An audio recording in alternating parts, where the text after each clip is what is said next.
अब हम पढ़ेंगे हमारे जो सिलेबस में निर्धारित है प्रीएम्बल प्रस्तावना।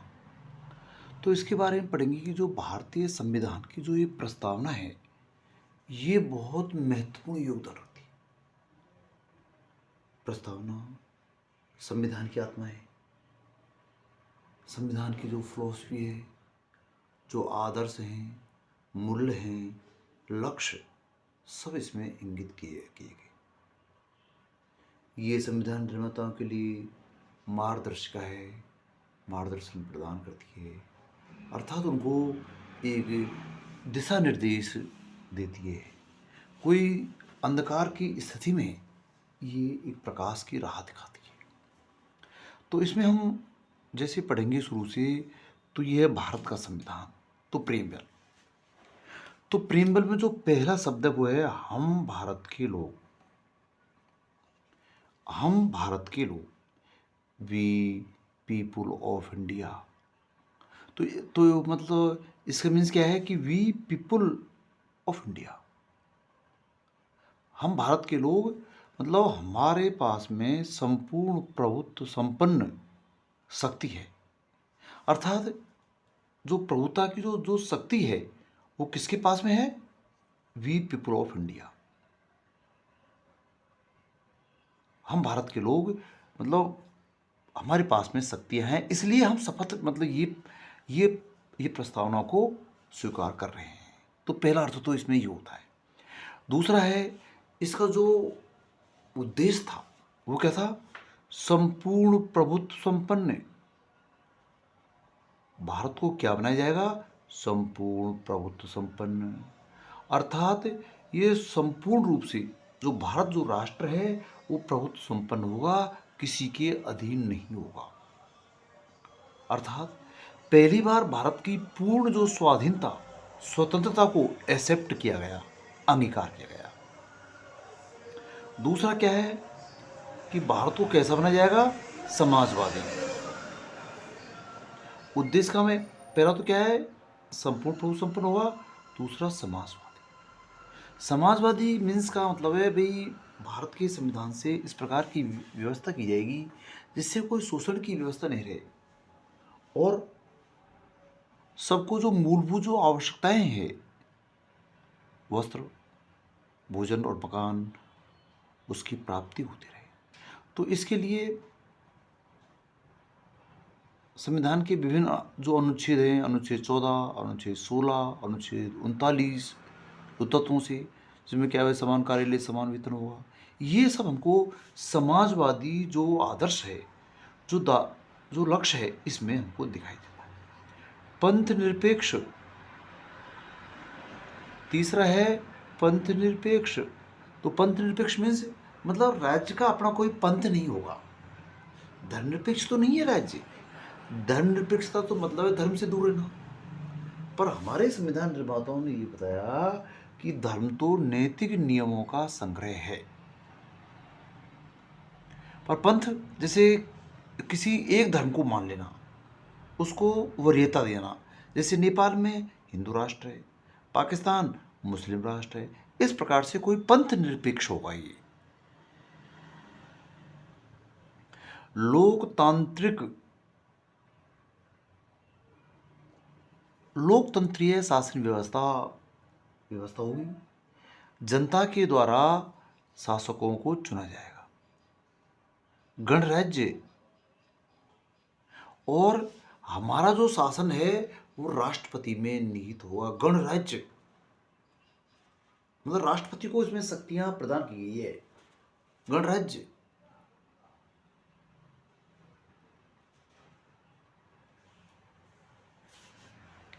तथा उसके समस्त नागरिकों को, ये तो उसका आदर्श हुआ।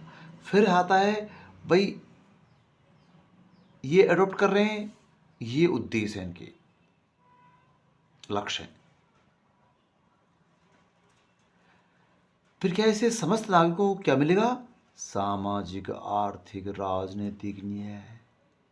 न्याय के वो 3 प्रकारों की मतलब इसमें बात कही है कि न्याय कैसा मिलना चाहिए? Social, economic and political justice. सामाजिक, आर्थिक और राजनीतिक न्याय प्राप्त होगा। न्याय 3 प्रकार से: सामाजिक, आर्थिक, राजनीतिक न्याय मिलना चाहिए। दूसरा न्याय तो ये होगा। तीसरा होगा स्वतंत्रता। सभी नागरिकों को स्वतंत्रता मिलेगी। तो कैसी मिलेगी स्वतंत्रता? विचारों की स्वतंत्रता, अभिव्यक्ति की स्वतंत्रता, विश्वास की स्वतंत्रता, धर्म की स्वतंत्रता, उपासना की स्वतंत्रता। नागरिकों को कौन सी स्वतंत्रता प्राप्त होगी? विचार, अभिव्यक्ति, विश्वास, धर्म और उपासना की स्वतंत्रता। ये 5 प्रकार की स्वतंत्रता भी प्राप्त होगी। दूसरी समता होगी। समता, इक्विलिटी, किसकी? प्रतिष्ठा की और अवसर की। समता, समानता किसमें होना चाहिए?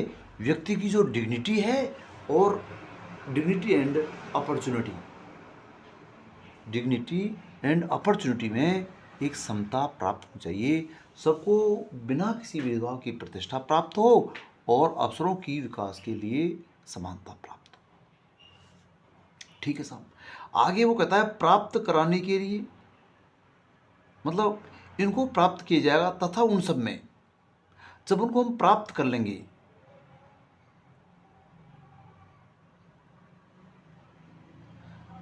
जब हम भारत के लोग इन लक्ष्यों को और इन न्याय, स्वतंत्रता, समता को प्राप्त कर लेंगे तो क्या क्या होगा? बंधुत्ता बढ़ेगी। एक बंधुत्ता, फर्टिलिटी। बंधुत्ता क्या है? व्यक्ति की गरिमा और राष्ट्र की एकता और अखंडता को सुनिश्चित करने वाली बंधुत्ता बढ़ाने के लिए, मतलब जब यदि हम ऐसा करेंगे तो बंधुत्व बढ़ेगी, फर्टिलिटी बढ़ेगी, भाईचारा बढ़ेगा। तो वो कैसी होगी भाईचारा? व्यक्ति की गरिमा, डिग्निटी ऑफ पर्सन, और राष्ट्र की एकता और अखंडता को सुनिश्चित करने वाली बंधुता। मतलब व्यक्ति को तो गरिमा प्राप्त होगी और राष्ट्र की एकता और अखंडता को सुनिश्चित करने वाली बंधुता, फर्टिलिटी को बढ़ाने के लिए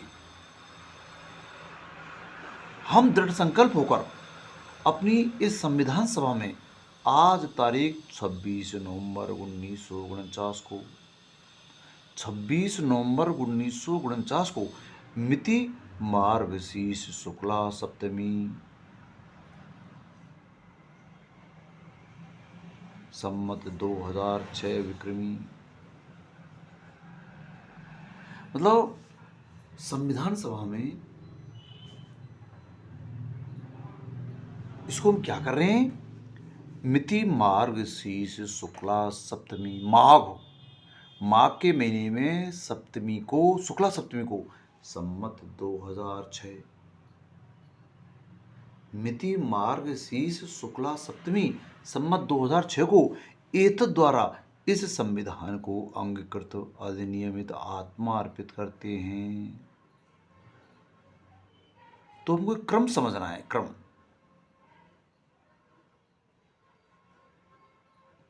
वह क्रम क्या है? संविधान को क्या करेंगे हम? अंगीकृत, अधिनियमित, आत्मार्पित। इसका जो एक सीक्वेंस है, अंगीकृत, अधिनियमित, आत्मार्पित, उसको हमें, मतलब उस संविधान को हम अंगीकृत करते हैं, अधिनियमित करते हैं और आत्मार्पित करते हैं। तो इस प्रकार इस संविधान को हम दोबारा एक बार और देख लेते हैं।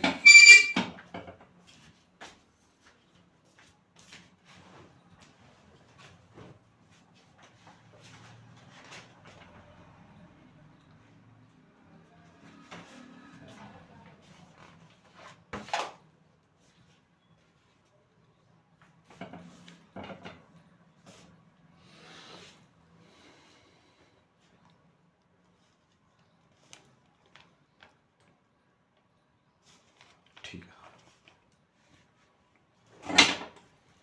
तो हम अब इसको देखें कि 42वें संविधान संशोधन के द्वारा 2 शब्द जोड़ेंगे इसमें। पहले मूल संविधान ऐसा नहीं था। मूल प्रस्तावना में 2 शब्द ये जोड़े हैं।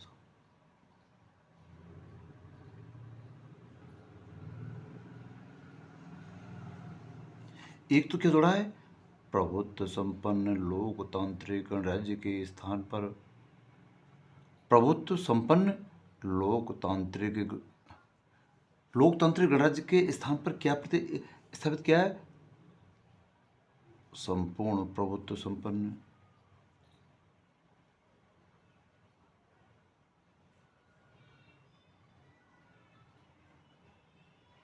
संपूर्ण प्रभुत्व संपन्न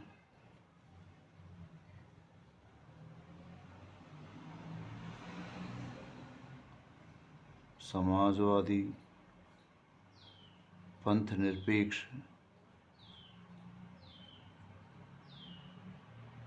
पंथ निरपेक्ष जोड़ा है, मतलब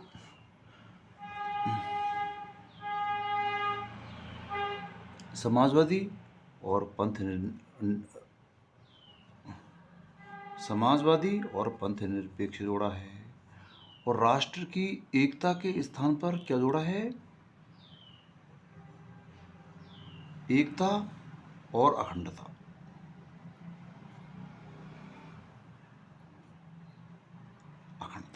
तो 3 शब्द जुड़ गए, समाजवादी, पंथ निरपेक्ष और अखंडता। 3 शब्दों को 42वें संविधान संशोधन 1976 से मिनी संविधान भी कहा जाता है, क्योंकि इसमें बहुत ही व्यापक स्तर पर संशोधन किए गए थे। तो इसमें 3 शब्द जुड़ गए, समाजवादी, पंथ निरपेक्षता और अखंडता।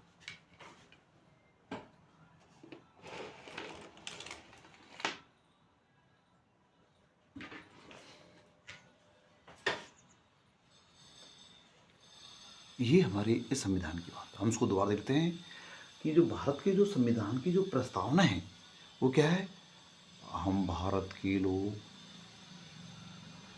मतलब we people of India, Bharat को एक संपूर्ण प्रभुत्व संपन्न समाजवादी पंथ निरपेक्ष लोकतांत्रिक गणराज्य तो लक्ष्य है। तो इसमें समाजवादी और धर्मनिरपेक्ष ये 2 नए जोड़े हैं सभी,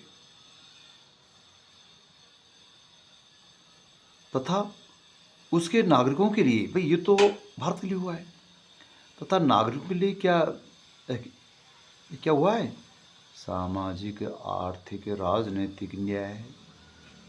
न्याय कौन सा है, सामाजिक आर्थिक राजनीतिक न्याय। और स्वतंत्रता कौन कौन सी है, विचार अभिव्यक्ति विश्वास धर्म और उपासना की स्वतंत्रता।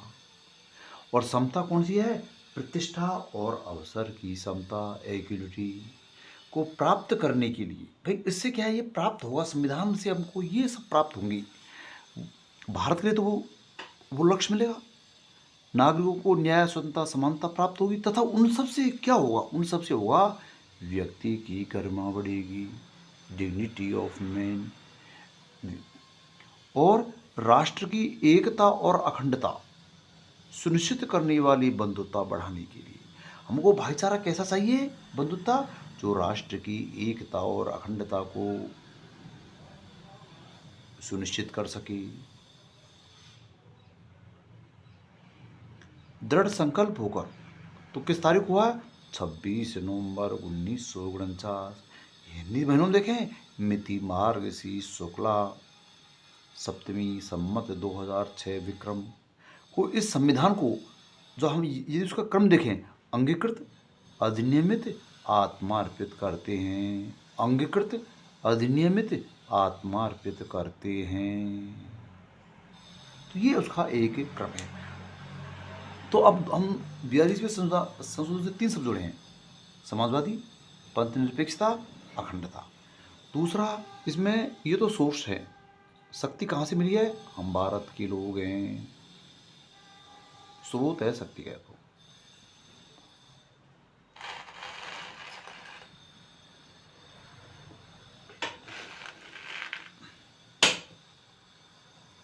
तो ये लक्ष्य है, ये व्यक्तियों के लिए न्याय है, नागरिकों के लिए स्वतंत्रता है, समानता है, इसे बंधुत्व बढ़ेगी, और ये तारीख को है, और इसके द्वारा संविधान को क्रम से अंगीकृत अधिनियमित आत्मार्पित, ये क्रम इसको सबको समझ रहा है।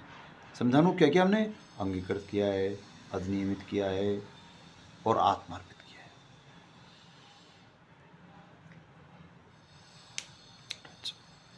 मतलब लोकतंत्र शासन व्यवस्था है और गणराज्य का मतलब भाई अंतिम शक्ति किसके हाथों में? जनता के हाथों में। राष्ट्रपति का तो वैसे दिया गया है, पर गण को यहाँ पर गणराज्य, रिपब्लिक, शासन निरंकुश नहीं होगा, तानाशाही नहीं होगा, गणराज्य होगा, रिपब्लिक, पब्लिक के हाथों में शक्ति होगी।